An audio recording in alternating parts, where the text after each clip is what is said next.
So use MOOCs as a complement, if nothing else, and start enhancing the value add that we do to our educations. Start using flipped classroom. Even in our conventional teaching, we don't do that. Top institutions are an exception because teachers invariably spend a lot more time in discussion sessions even while teaching conventional. This does not happen at other places. Look at the organization of a classroom. Resembles a church. A sermon is given by the priest and everybody is supposed to listen like this.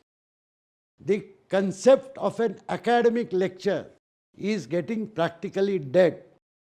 Earlier, you could not see a teacher in your home. You could not rewind a teacher. So you have to be slightly attentive. Now, you need not. You can rewind, see. You can see at twice the speed, which is the speed at which students generally see videos. That is the reason why the video lectures cannot be 1 hour long. 7 minutes, 8 minutes is an average time. And it takes a lot of effort for our faculty members or great faculty members to train themselves in planning their sessions for 8 to 10 minutes. It's not easy at all. But that is what we all need to learn. We need to thereby improve the learning process. We have spent a lot of time in improving our teaching process and academics. Time has come to improve the learning process and ensure that a learner can learn at one's own pace, to one's own liking. So the conventional credit system, semester system, I have not included slides, but there are experiments going on world over where the conventional credit system is being given a go-by. People are designing 1 credit, 2 credit courses. MIT has redesigned a whole lot of electives. You take a large number of them and you broaden your thing. The only institute in India which is actually practicing that is my friend Uday Desai, who heads IIT Hyderabad. They have offered something called fractal academics. So they not only have 3 credit, 2 credit, 1 credit course, half credit course, 7 lecture course. And they have actually designed these courses such that if you want to get a breadth, you do these, all of these are recognized towards your degree. Now that is something we should be actually ready to experiment and try it out. It will not happen overnight, but the time is of micro packaging credits, permitting students the leeway of learning this, etc. However, if they want to specialize in something, of course, they must do conventional courses of longer duration. Restoring autonomy of the teacher in smaller places is an absolutely must.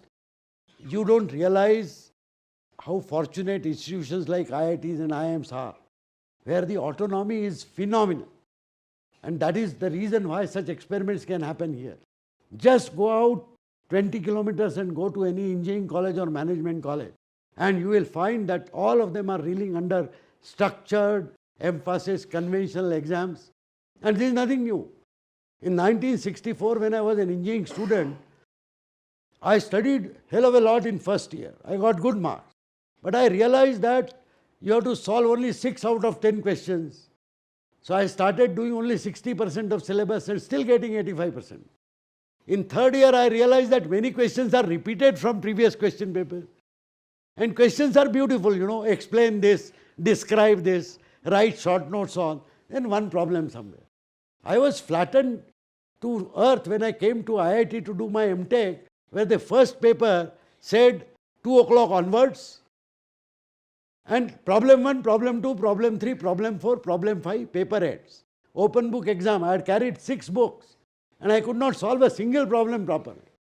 I gave that answer book back at 6 o'clock, and I was not the last person. There was one more joker still sitting there. That was what IIT was. This was not possible in ordinary institutions.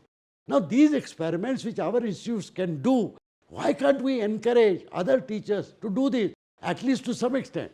Not for the whole semester, do it for one topic. And that is where we believe the importance of faculty development program, where it is not so much of training them in a particular subject, which is also important, but training them in this pedagogy and training them saying, please reassess yourself on how best to be an educator, because we want not a deliverer of knowledge. That was never true anyway. But we want a person who is an enabler of learning, who can encourage, who can mentor, who can empower. Now this definition of teacher has to be ingrained in the mindset of every teacher. And believe me, I have dealt with 1,50,000 teachers While we do see a quality difference in teaching at many places, but in every nook and corner, in every college, there are few extraordinary teachers, just like there are few extraordinary students. It is those teachers who are in minority in those places. But if you can provide a platform where they can combine and say with authority, no, what we are doing is right, maybe they will form the kernel of general improvement in teaching in those colleges and thereby learning.